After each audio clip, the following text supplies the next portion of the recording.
మార్గో అనే ఒక చిన్న ఎలుక ఉండేది. దానికి మెరిసే వస్తువులంటే చాలా ఇష్టం.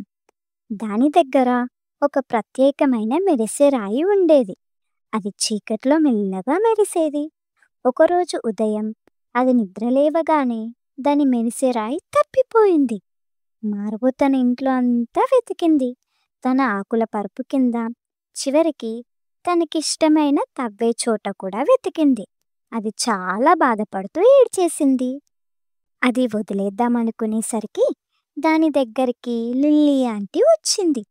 కేవలం వెతకడానికే సహాయం చేయలేదు, కళ్ళతోనే కాకుండా తన కాళ్ళతో కూడా చాలా జాగ్రత్తగా కొత్తగా అనిపించే వాటిని తాకుతూ ఎలా వెతకాలో మార్గోకి నేర్పింది.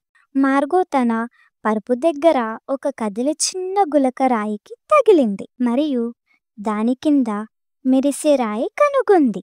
కొన్ని వారాల తర్వాత దాని స్నేహితుడు పిప్ అనే ఉడత తనకిష్టమైన చిన్న నూనెపైన హేజల్నట్ పోగొట్టుకున్నాడు.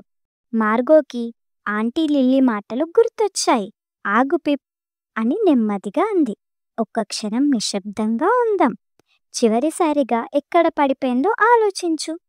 ఇద్దరూ కలిసి చెట్ల వేళ్ల దగ్గర జాగ్రత్తగా వెతికారు. అక్కడే ఉంది అన్నాడు మార్గో. పిప్ యొక్క ప్రత్యేకమైన హేజల్నట్ దొరికింది. పిప్ మరియు మార్గో సంతోషంగా ఉన్నారు. మోరల్ ఏంటంటే, ఓపికగా వెతికితే పోయినది దొరుకుతుంది. నేర్చుకున్నది పంచుకుంటేనే అందరికీ మేలు అవుతుంది. Thanks for watching.